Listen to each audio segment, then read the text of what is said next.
History has always shown us that when power, money and influence collide, the lines between truth and deception often becomes very, very blurry.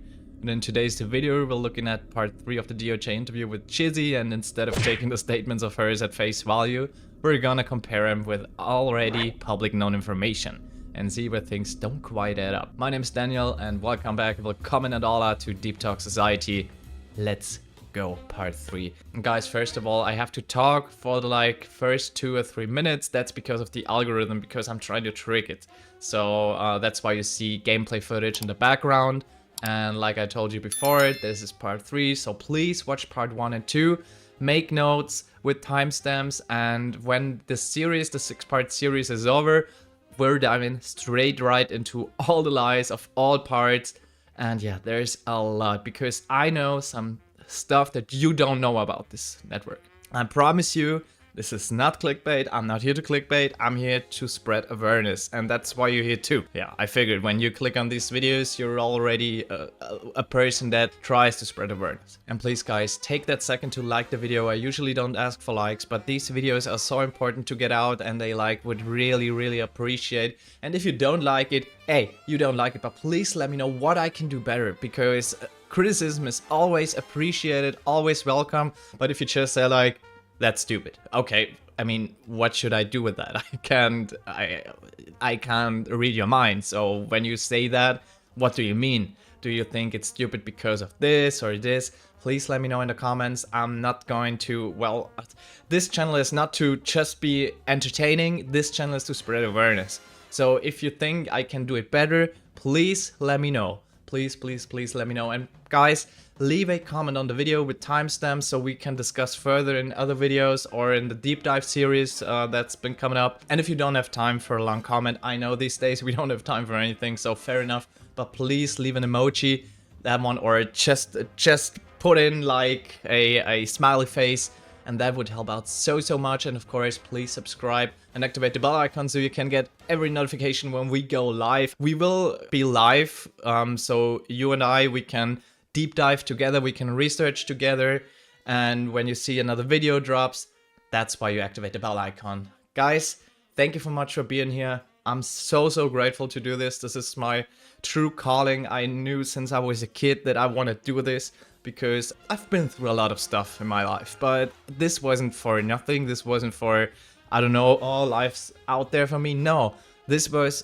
because of the universe. The universe prepared me for these moments. The universe prepared us for these moments, and it's not a coincidence that we are here together. It's no coincidence. You already have known that for a very long time, same as me. And now let's go straight into part 3. In this video we'll hear claims about photographs, records and connections that have been discussed for years but remain surrounded by doubt. I think as that time progressed, she would get one maybe twice a day. I do want to say that there was maybe a reason that things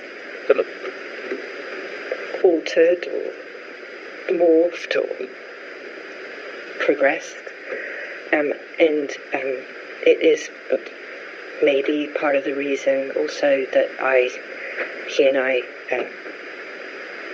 our relationship, or somebody wants to call it, faltered, and he started doing testosterone, and that altered his character, and I believe that started in the late 90s. And I believe that the FBI has his medical records, and you may see that on his medical records. So you believe that he started taking testosterone in the 90s, and when you say that altered his behavior, you're saying it made him get more massages, or that was just one part of what changed about him? Well, he became more aggressive. Nice. And I think that he may be, now I'm just imagining that the testosterone altered his desires or something. Does that? And so when, given what you've said the past couple hours about his kind of progression or change, let's focus on that time period. So more towards the late 90s, Yeah, okay. so 96, 97, 8. When you said that he changed, did you know flat out that he was having sex or otherwise some sort of sexual conduct with masseuses regularly? Flat out, no. I denied that. I couldn't imagine that he would. But I think, looking back now, that I did not. But I started to suspect that he was not. That was ludicrous. But that's what I called. But if he's flying from Palm Beach to St. Thomas, or if he's flying all over the country to New Mexico or to New York, or even in Palm Beach, and there's young women, putting aside whether they're under the age of 18 or in their 20s, every day at the house, multiple massages on some days. You're interacting with the masseuses constantly. Or maybe that's not right. That's not right. Let me take back what I just said. Ignore that part. But you understand that he's getting massages every day, sometimes multiple times a day. By the late 90s, it's all women. Presumably, some of them are new, but they're also repeat masseuses. What did you? I mean, you had to know at that point that there was something going on beyond just he really needed to get a massage. Very fair question. There's two things. The first is the person that he saw the most at that period of time was in her 40s. And she was with him all the time. And I'm like... It's a caricature. Married as well. Yeah. And there's... I was square. And it never occurred, well, I don't believe it occurred to me at the time that with this woman he would be having relations. And he was with her. That was the person he had the most massages, yoga, and that with at that time, in that 90s period. The second thing is that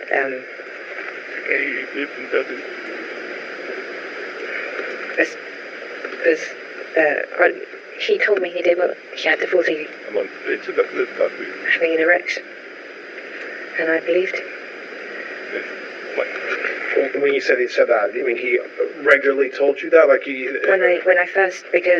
when I didn't have sex with him after the first time, and it turns out I asked him, was it me? And he told me it was him. And I'd never, up until this moment in my life, I'm not stupid, I'm very bright. I've had an excellent education and I travelled all over the world. I had boyfriends, but I had never met or understood that somebody could be so, would lie to me about. It never occurred to me. I didn't have a frame of context within my life experience where somebody would be so manipulative and devious with me. Plus I just didn't have, and I was happy not to have sex because I have a condition that doesn't lend itself to that. When you learned, so fast forward just for a moment to the 2007-9 time period, and he's arrested and charged, and there's all kinds of press around his purported contact. At that point, did you accept that was true? Meaning, did it make sense at that point when you're reading about women who claimed that they had been abused, even underage? And at that point, did you think to yourself, well, geez, that makes sense now that I think about it, or no? First of all, I only read what was in the newspapers. I didn't have any other thing, and I'm embarrassed to say I didn't believe it. Okay. Right. I mean, you didn't believe that the accusations were true at the time. Got it. So let's... And sorry, I need to say, even if they were true, I believe that he was duped and he didn't know that they were, whatever was in the papers at that time, whether they said that they were 17 or whatever. I didn't it didn't register. Because along with all of those, well, up in 2006, but later when the more salacious and other allegations came out, I knew were utterly false, which then just reinforced my belief that the rest was not true. Let me ask you a question about the age of the masseuses over the years.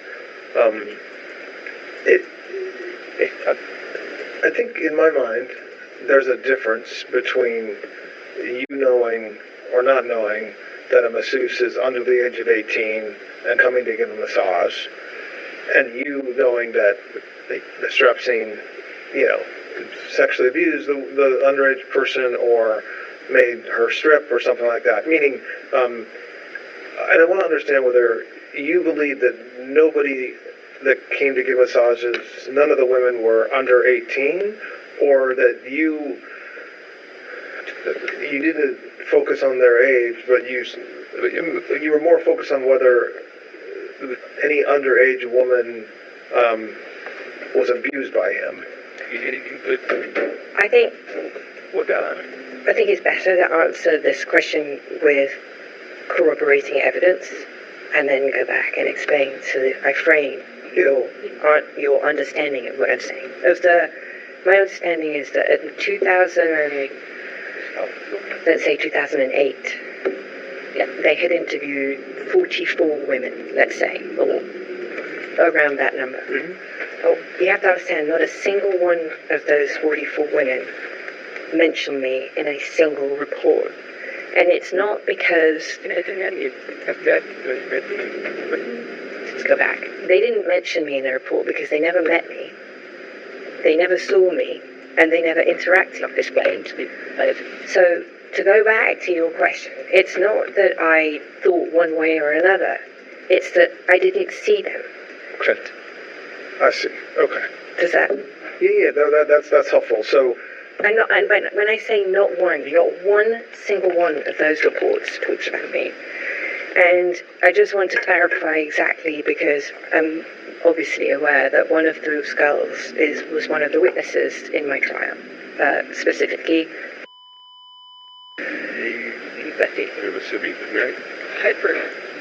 To use her own testimony so that you don't have to hear my point of view, it's better if it comes from her own words, and that way there's no second guessing what I'm saying. Herself said that recruited her, brought her, trained her. Those are own words. What was her name with this? That you didn't know. I mean, sorry. Yes, the word. It's okay. I really do have some slow cognition issues. So she testifies that it was that recruited her and trained her and not you. So then in her first FBI meeting, she reports seeing a woman with short dark hair at the house, which then is used as evidence that person was myself. But the maid lady who helped keep the house, John Onesi's wife, with an accent, I believe she said. John Onesi's wife had short dark hair and an accent. I'm sorry, but I find, and you can ask yourselves this, I mean, I've obviously modified my accent. I've been in America a long time, but I'm British. So I've been brought up with a very strong British accent. And I don't believe there's an American on planet Earth that doesn't recognise this to be British or Australian, maybe, if you really don't know. But it's not some random accent. Now, the Hispanic, maybe, okay, that was John's wife that she saw, not me. And I'd like to point out further how you potentially through her own words, she identified... Why don't we stop there and let them ask the Sorry. So, okay. And look, I want to try to, I think probably tomorrow I want to talk more about some of the evidence against you and how to address that. So, okay, sorry. No, don't apologize. That's helpful, but I I don't want you to be burdened. I want you to just tell the truth the best you can. So I don't want you to be burdened by what people said at trial or what you know the press says about you. I just thought it was illustrative when you asked the question, because it doesn't. I did not. I absolutely have no memory at any. Now I'm leaving separate to this, obviously, so that's a separate story. I'm not going to pretend. Well, we'll get to. Yes, go ahead. But in the terms of the scheme or whatever, however you want to determine what you're calling that, I have no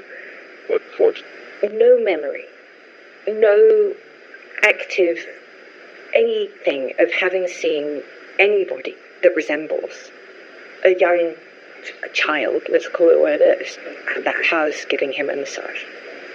At all. It's not even like I did this. It's an at all. And 44 people didn't see me or talk about me either, including. That's yeah. And when you say that house. Oh, sorry, Palm Beach. Yeah, no, I understand what you mean, but does the same memory or lack thereof apply to on planes in New Mexico and New York and with some other important caveats. On that,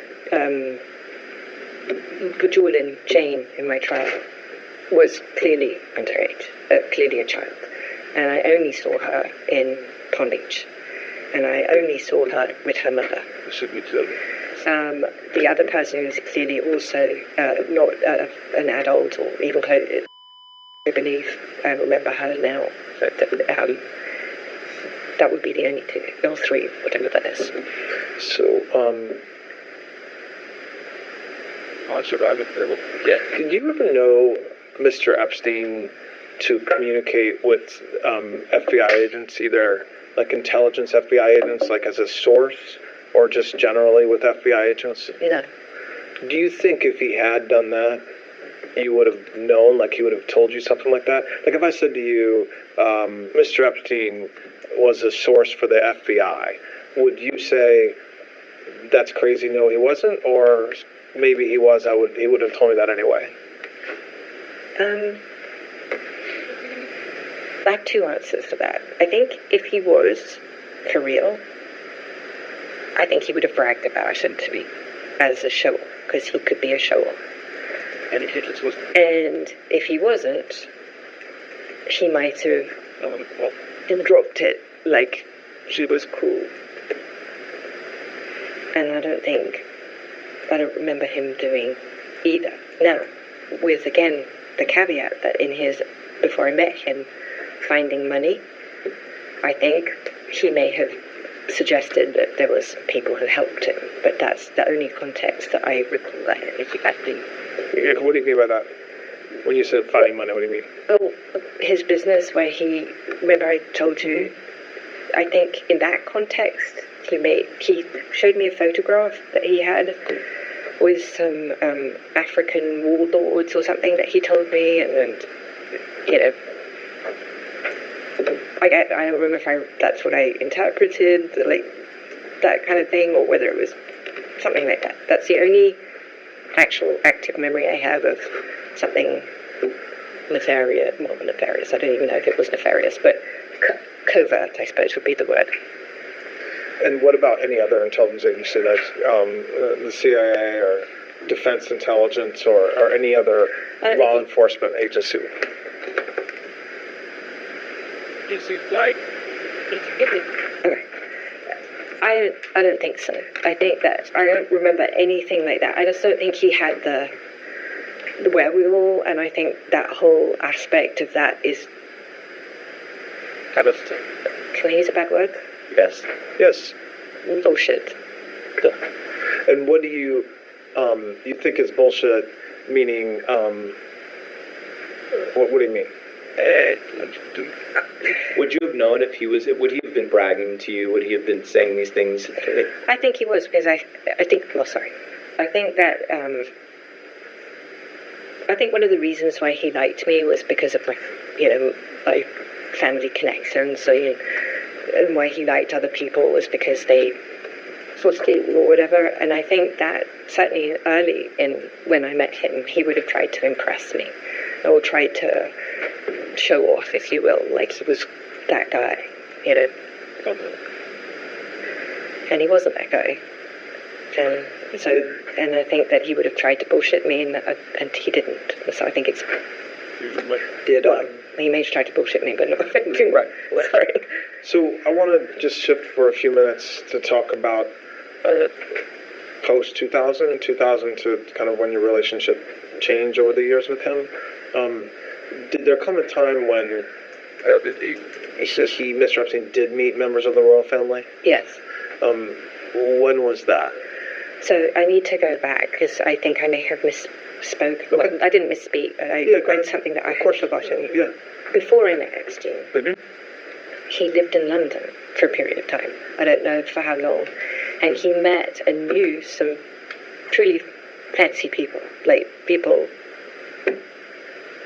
high society people. That included Princess Diana's best friend. Her name was Rosa Monckton. And Rosa's husband, Dominic Lawson, who's a famous journalist, actually he's a very well-known journalist. And when I... and he was friends with the Barings Bank. I mean, he had, like, sort of... That was... Before he met me. Before, so in the... 80s. Yes. He was dating Eva Anderson, Miss Sweden, I think. I don't know when she became Miss Sweden. Okay, so earlier when you said that he met them later, you think he may have met some members of the royal family or certainly British high society? I don't know about the royal family, but certainly high society. Okay. And the reason why I know this is because sometime this is a documentable, I think, whatever.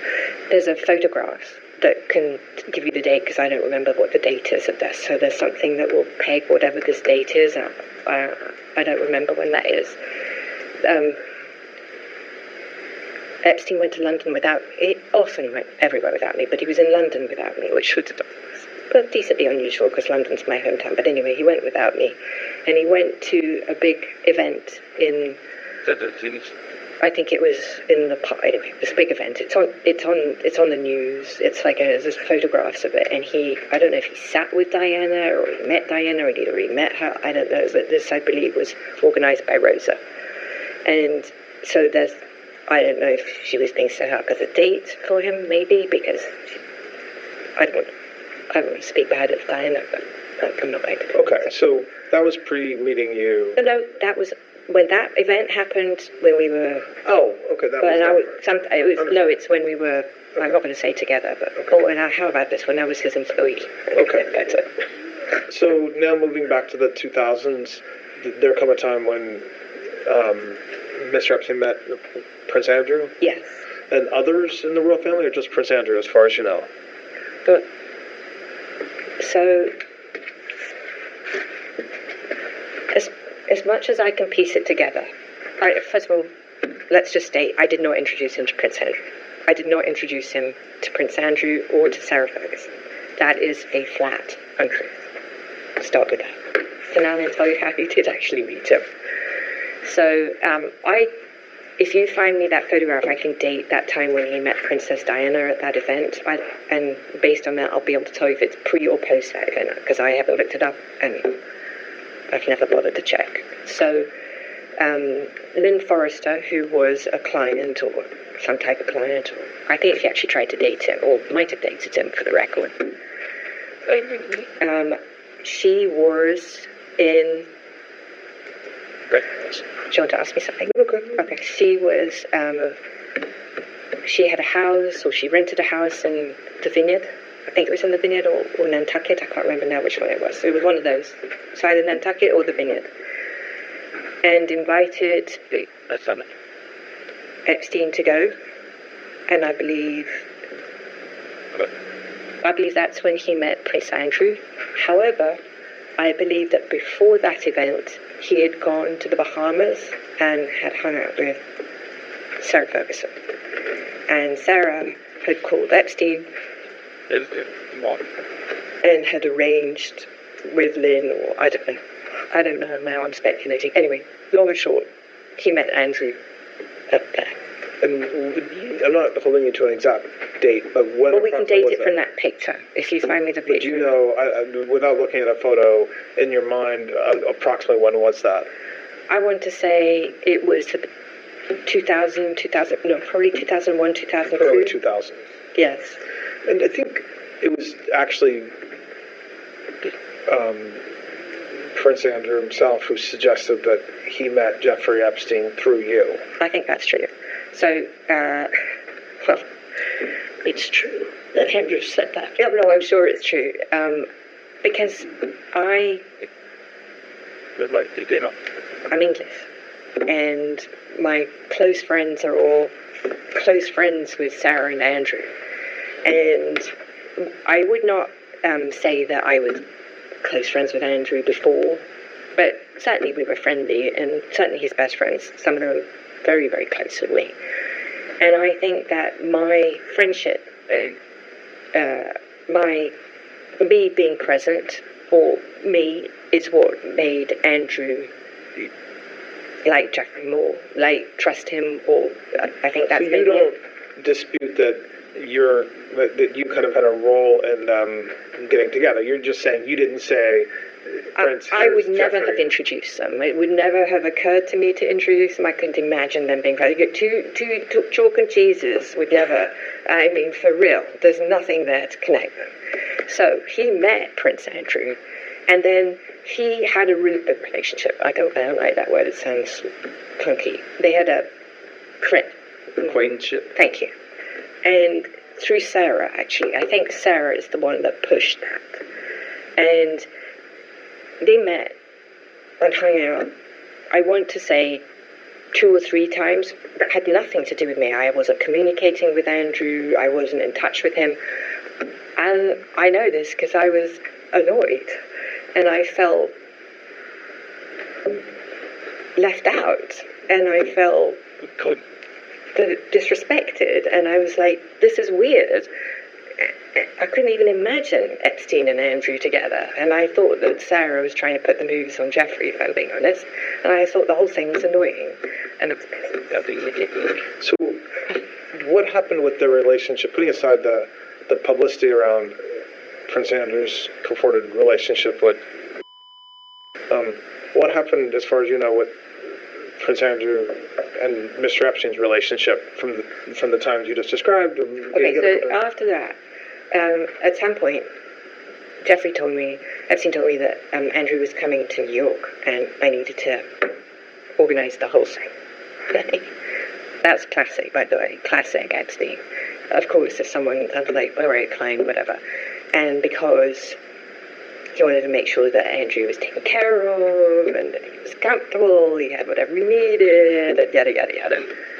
And I'm like, well, am I going to meet him, or are you just going to have me do all the job? And he said, well, you can come and say hello. And I'm like, wow, that's so nice of you, for real. Because you have to understand, like, I don't know if I told you this before, but I did not have the keys to his house. I was not allowed to go to his house unless I was summoned or told. I was not allowed to answer his phones. We can go there. But anyway, so we can tell this a bit of a sore point, perhaps. Anyway, so Andrew came, and of course, the minute we got together, I was like, yay, hi! And then it was so nice because the difference of being in England with Prince Andrew versus being in New York without all the bullshit was insane. And our friendship just like lit up like this. Because first of all, he knew that I'm safe. I mean, safe as in I'm not, Nigel Dempster or taking a pic.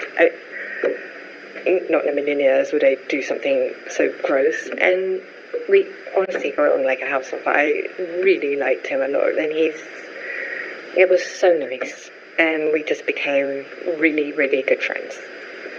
Much more so than when we were in London, if I'm honest. And then with respect to and Prince Andrew, what do you know about that relationship?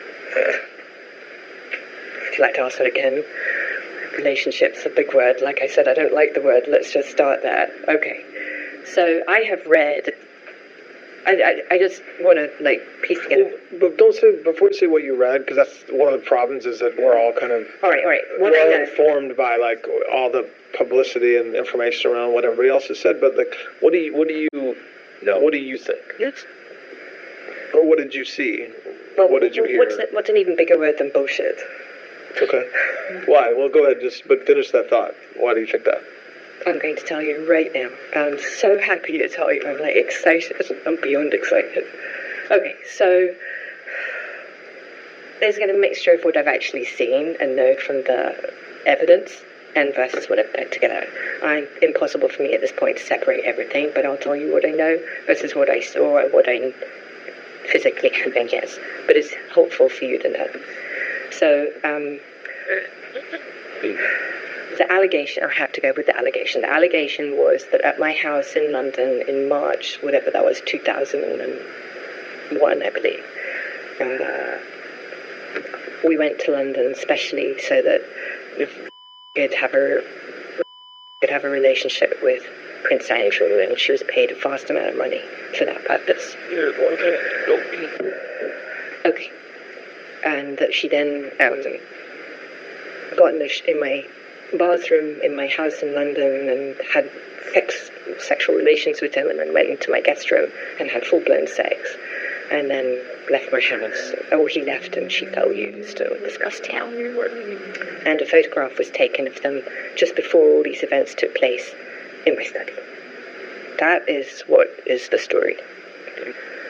Oh, and then after that, she met him several other times, but we'll come to that. This is where it will allegedly start. And they went to train. So, right. We went to a nightclub that night. Oh, we went to dinner, right? We went to dinner and then to tram. Okay, so the first thing about that weekend, that specific weekend, was that it's my mum's 80th birthday and I was in the coach with her. And I have some corroborating evidence for that and a lot of testimonial that you can check. So that takes care of the reason why, one of the reasons why her story doesn't come forward. The second reason why, so by the way, when I say that, my mum turned 80th that actual weekend. It was her birthday, on March the 11th.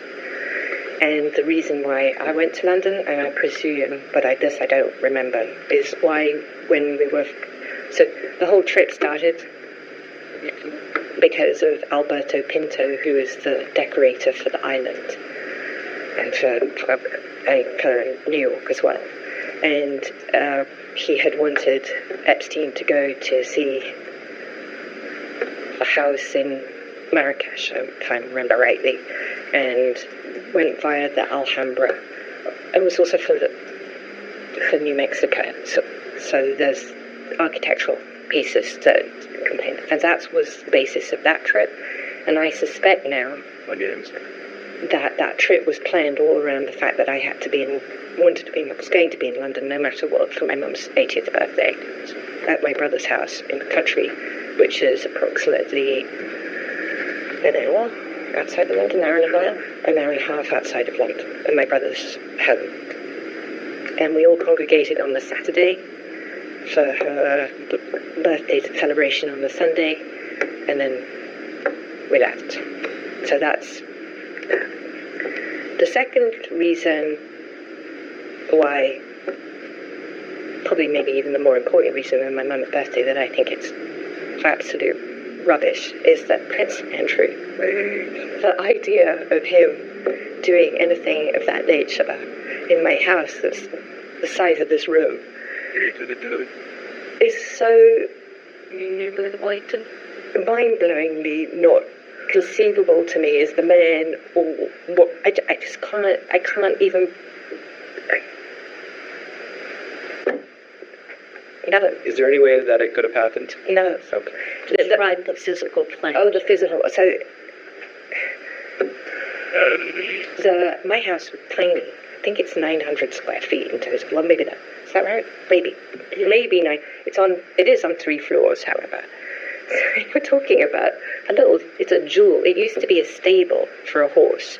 It was the stables for the big houses. It was the little poor man's home behind the rich man's home. It's a jewel. It's a gorgeous little place, but it is the size of a nut. make a noise, let's say the little burp or something, you'd hear it. It just... Where she says that they had relations in a bathroom, first of all, the bath is an old Victorian bath. I'm quite small. Tight for me. I put my brother in there to see what would happen. It looks like a blivet, which is a sausage in a very tight skin. So her description of whatever the two people were doing in the tub, that would work. The bathroom itself is so small you can't lie flat on the floor. So it couldn't happen on the floor because you physically can't. This bathroom is too small to even be on the floor. And then the kicker of all kickers is that because the bathroom was so small, I decorated it to try and make it look huge, which meant that I put mirrors the whole way around it. And what was so fun about being in there is that if you stood in the bathroom, you saw like 100 of you, like you do if you were in... a funhouse. Yeah, well, Alice in Wonderland, or one of those things that you would see yourself going stretching everything. And it's the image, if you said you were, let's say the telling the truth. She could say she was having sex with 5,000 generations of the royal family because that's how far back you could see yourself. There is no way in God's green earth if that had taken place that this is something that you would miss, because you can miss it. If you were standing there now, you'd see the whole of the FBI, the whole of the Department of Justice standing behind you. It's like, no. Did you also explain where the tap was in the bathtub? Oh, well, it's an old Victor. And a tap. So if you were in... if you were in the tub... this was the tub. My tap would be here. I think... Sure. No. So you think it's kind of logistically and physically not something that could have... Well, there's that. And it's just... Andrew would... He's so...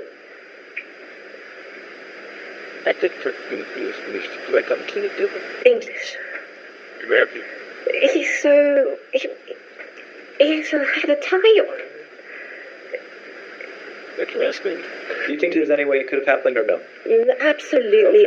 No way, no how. Absolutely not. Wait, I have a question. So, No. oh, sorry. Go ahead. It is me. Go. Finish, please. Go ahead. Sorry, can I finish? When all this nonsense took place, where this whole story with the picture and the this and the that, I believe that this whole thing was manufactured, and I can point you to some potentially corroborating evidence of this. So when she gave the photographs to the FBI in Australia. Just to be clear, the photograph you're talking about the famous one? Yeah, I have an image of it. Where's Andrew holding and you're in the background? The fake. Just to be clear. So, on the back of that, and this is in the Discovery, by the way. I don't know if it's in, I don't know which Discovery I saw it in now, but she wrote in the back that it was a picture that was taken in January of 2000 or 2001, I don't remember. Okay. So now, in her handwriting that she's giving the FBI this picture, suddenly now it's March. So how do you go from her writing it's January to March? It's because that's the only one that fit with the flight logs, that when she could be in London and this took place. The second thing is that, I'm so excited to tell you this. There is a journalist. Okay. I know you guys are quite bored. The fake news is at work. So there's a journalist called Sharon Churcher. There is a lawyer called Brad Edwards. These two, and there is a Southern District of Florida prosecutor called Villafana. I would very much look forward to showing you the relationship between these three parties that created that story. Why? Well, without putting aside the relationship, why do you think they created that story? I believe that story was created for the purposes of, well, there are multiple. The first one is financial. Good. The second one is for the purposes of the CVRA case. The third one was for the serialization of both of her book and in the papers of the story to attack the family. Just as a... So, I think when you were just asked about the photo, you said you actually thought the photo was fake. Do you think it was just misdated, or do you think it's literally a fake photo?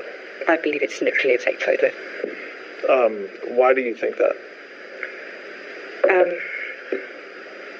Well, first of all, I don't remember it. We'll start. But right, okay, but the outfit I'm wearing is the outfit from my mum's birthday party.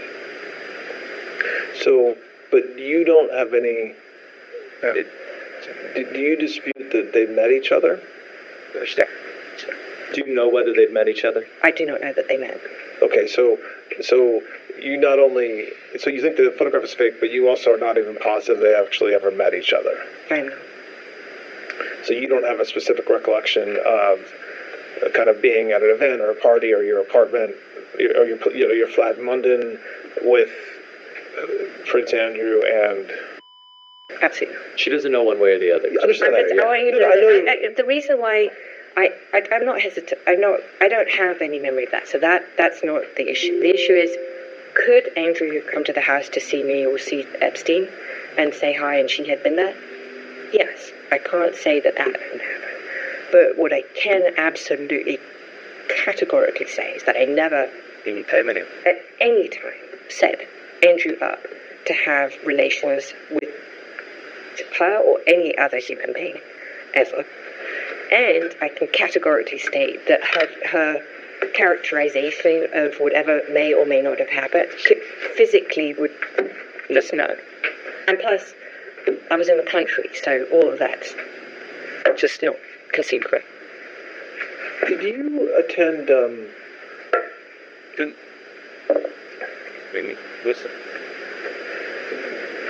Did you attend social parties over, and again, I really now am focused on 2000 plus, so not the early years, where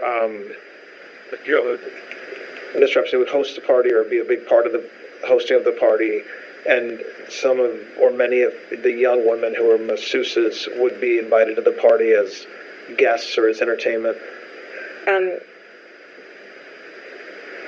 I certainly went to his house when he would have people who would be there that were, the way I would think of it and I would characterize it, were his entourage. That's how I thought about it.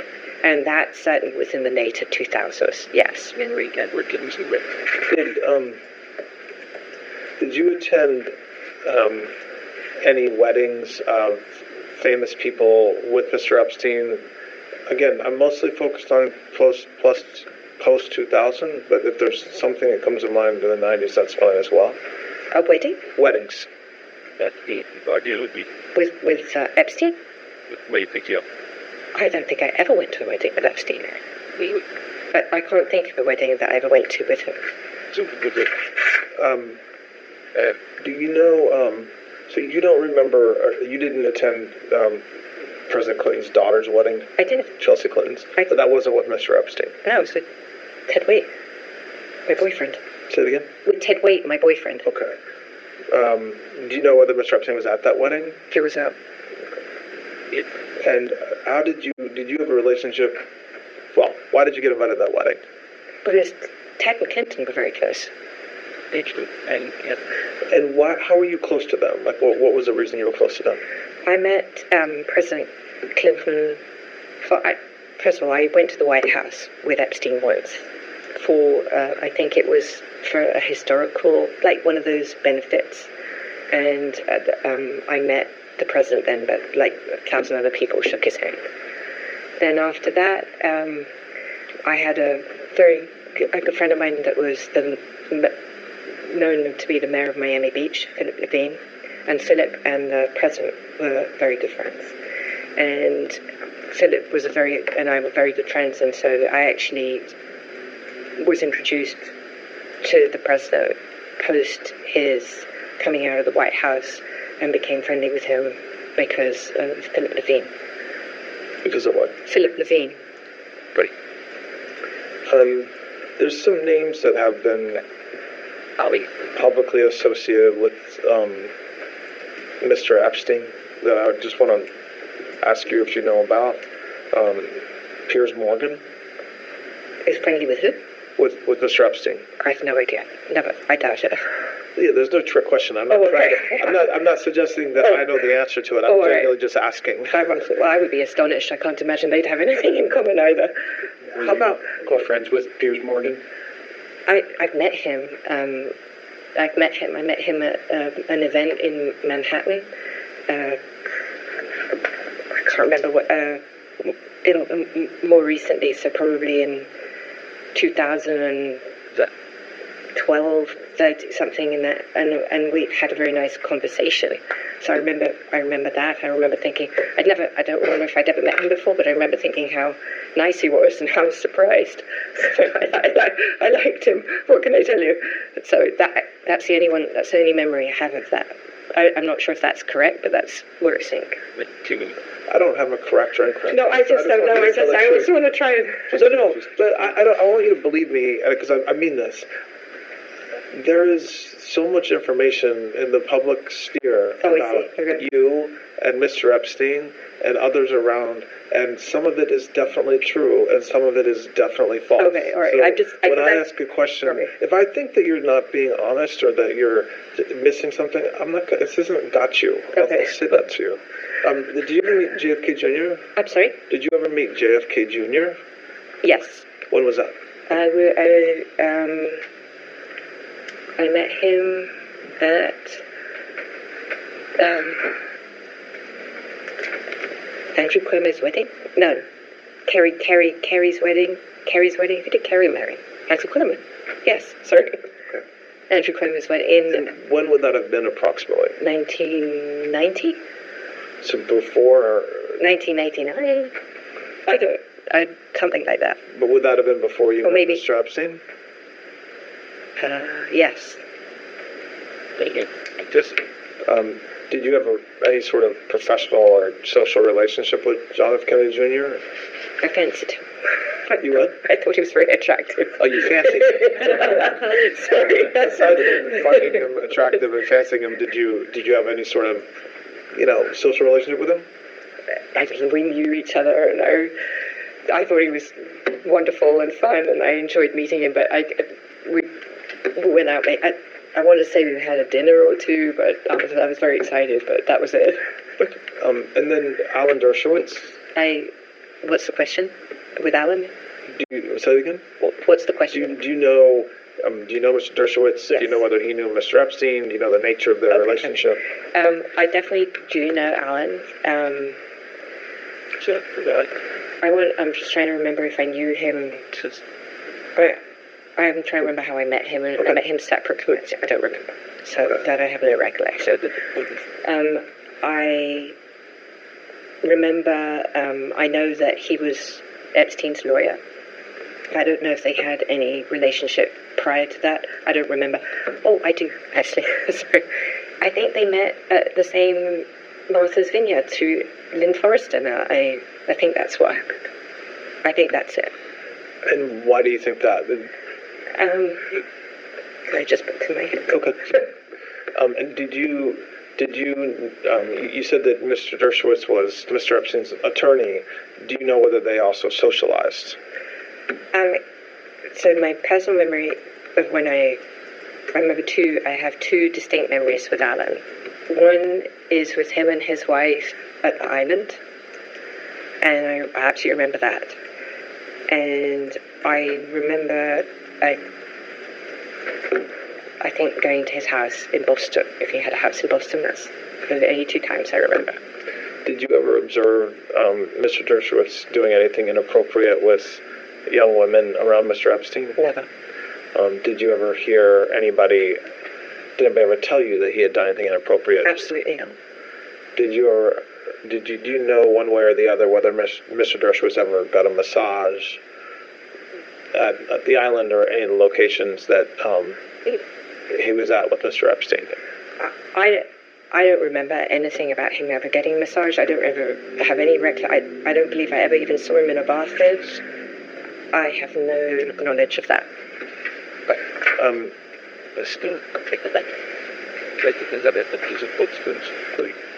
jumping around a little bit. You mentioned, I think, briefly, but the Terra Mar project? Yes. What is that? I founded Terra Mar the idea of Terra Mar came, I think, in 2010. So I want to just explain Terra Mar a little bit. So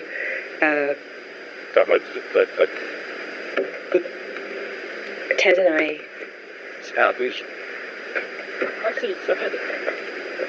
bought a boat. Well, Ted bought the boat.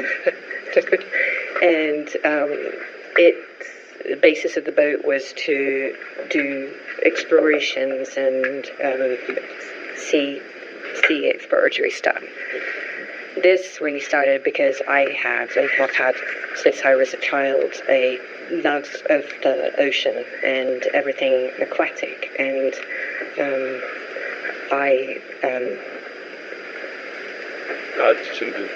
I've always been I'm nervous about the state of the ocean. When Ted and I, we worked with National Geographic and we did exploratory work. The most exciting, we did many exciting things, but one of the most fabulous ones that we did was we looked for Amelia Earhart twice. I did 2 expeditions to look for Amelia Earhart as an example of an exploration that we did. And he had a foundation for the ocean, and we worked with Nat Geo, we worked with Woods Hole, we did amazing things. He bought the Remus 6000, so when the plane went missing, the plane that went to Air France from Brazil to Paris and went down was the Remus 6000 that found that plane. It's one of those deep sea explorers. Anyway, when I broke up with Ted, one of the things I did not want to give up was my love of the ocean and everything that we did. And Terra Mar, the genesis of Terra Mar came from that. So Terra Mar obviously means land, sea, and the story of the ocean is that Earth really shouldn't be called Earth; it should be called ocean because 3/4 is the ocean. So I wanted to not clash with anything to do with Ted because it was a bit awkward between us, and so he took all the part of the ocean that was close to land, so within 200 miles, and so I decided I would focus on all the part of the ocean that was outside of national borders, Terra Mar, and that's the genesis of Terra Mar. So what was the time period of that? That, I think, after I broke up with Ted, so 2010, 11 is when it started, and then I ran it all the way up until whenever the Epstein drama struck, and then I just shut it down. I shut it down because I didn't want what was happening to hurt the Smithsonian or Nat Geo or I just couldn't let everything be hurt by what was happening to me.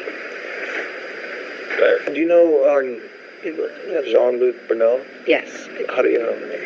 I met him, so when I told you I was working for the European for my dad, and I was in charge. Back in like early 90s. Yeah, and I was running a magazine. One of the things in the magazine is fashion, and so I was going to some fashion shows, and I was looking for fashion sponsorship. And in fact, when I came to America, one of the first sponsors that I got for it was Ron Perlman at Revlon, who was great.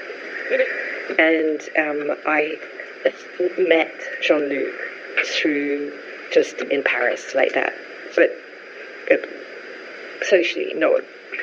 Did Mr. Epstein know him as well? Did you later learn whether they knew each other? I'm not sure. He would have. Epstein had his own fashion situation, so he would have. He didn't meet Jean-Luc through me. Did you ever observe them together over the years? Absolutely, yeah. I saw them many times together. Did he visit the island? Did Yes. he go to Palm Beach He went- House? Yeah, he went everywhere. I saw him in every place. Do you ever observe him getting a massage? Or do you ever know whether he got a massage? Maybe you didn't observe it personally. No, You don't I know. don't. I don't. I mean, I don't.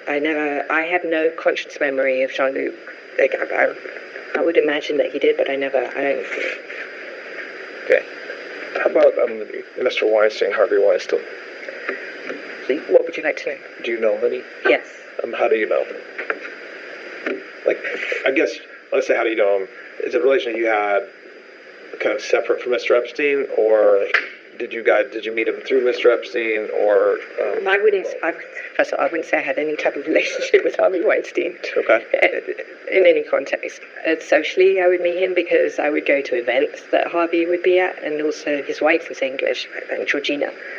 And I was very friendly. Also, would be a big word, more of acquaintance. So we would see each other, and I would go to Miramax events. But there was a couple of people who worked for Harvey who I was friendly with. His primary producer, his name is Meryl Toaster, who I was friendly with, and yeah. Do you know whether Mr. Epstein had his own relationship with Mr. Weinstein? He did. Did they socialize together at the island or in Palm Beach or in Mexico? I never saw Harvey at any of Epstein's houses. So socialized, I didn't know that they were friends. I mean, I can't see them together either. I mean, literally. But I know that they certainly do that. I would imagine, and in fact, I think I have a memory, but I can't, that when Harvey was trying to raise money for whatever his business is called, I can't remember what his business is. Maybe he went there because Epstein was good at raising money. I just don't know. But I never saw them. I don't recall seeing Harvey in any of the properties. We'll just go a few more minutes and take a break. I know it's after lunch. So we talked several hours ago about your father and his business a little bit. After your father passed, do you know whether Mr. Epstein was involved in your family business that you know of? Absolutely not. In any respect. First of all, there was no family business. Let's start with that problem. And the second one is, my family didn't like him very much. And they were busy dealing with their own problems. And there was no relationship whatsoever. I mean, my mum and he got along quite well. That was it. But that was just an old lady. And then, she was nice to her. We're seeing a little repetitive, but you're confident that before you met Mr. Epstein, he didn't know your father, and so he wouldn't have done business with your father's companies in the 80s either. Absolutely not. I'm 100% sure of that. I never met him, I never saw him, I never heard his name. No, nothing. So, there's been a lot of conversations about whether Mr. Epstein maintained like a list of people, like a book of famous people that he knew.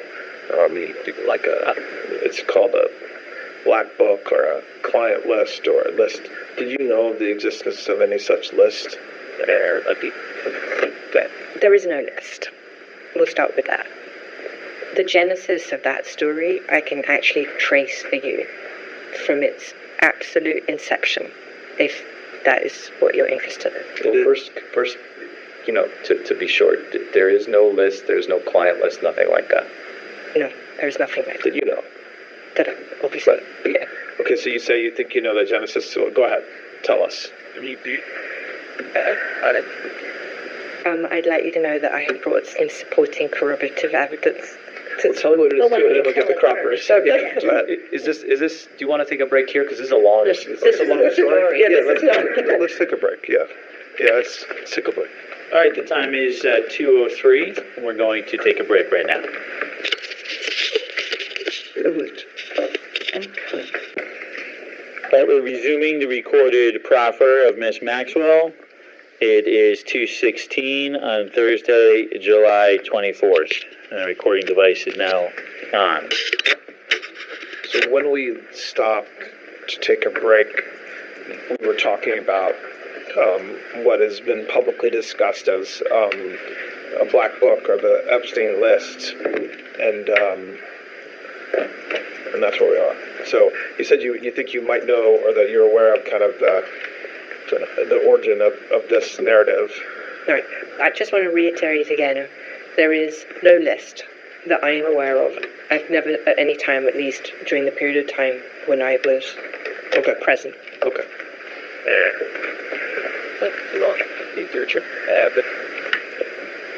know,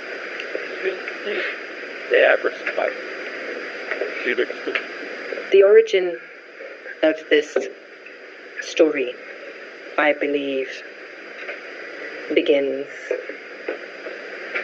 or it has a beginning in 2009, and then it has a prequel, but we have to start in 2009.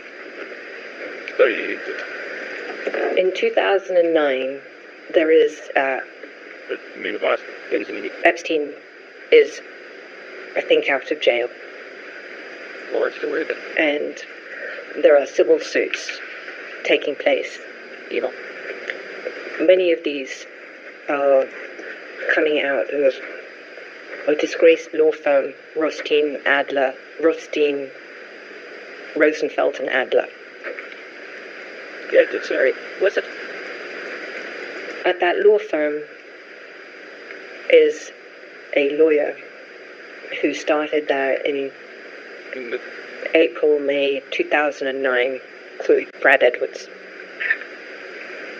In this part I tried to enhance the audio with a kind of equalizer, like a preset for an old radio, and I've been listening to this over and over and over again, and I think you can hear a little bit better than the last parts. But please let me know, do you want me to keep this equalizer, or should I do it like with part 1 and 2? Because every time I try to enhance the video, I think it's better, then I listen to the other part, and then I'm like, maybe not. But I really think that this equalizer with the old radio one is the best. Well guys, that's it. I'm very curious, what do you think about the lies in this part? I think this part is kind of like the most telling part, because she discredits herself so many times.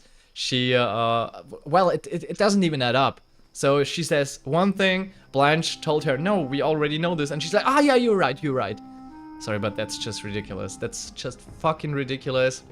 The whole Andrew stuff, the whole photograph is fake stuff, it's kind of like insane, because she already knew that there is some figures, there's some public figures out there that try to discredit the photo and stuff, but we got other people that say like, no, the photo is totally real, we can even prove it, and yeah, it's totally insane. But guys, the next part is on the horizon. Please let me know what you want to see for the future. Do you want to see some, well, should I show you some pictures in the background? Because like I told you before, this gameplay in the background is to try and trick the algorithm, and I'm trying out what works and what does not. So please bear with me. If you don't like that, just don't watch the background, just listen to it. It's more about listening, you know? That's the most important part. And please share all of the notes. Let me know if you want to have a private Discord, we can all chat, where we can all investigate, where we can grow our private FBI agents. And yeah, guys, thank you so much for watching. Much love. I'm manifesting all the best for you and your loved ones. We gotta stay suspicious. We gotta stay focused. And yeah, guys, all we do is for a better tomorrow.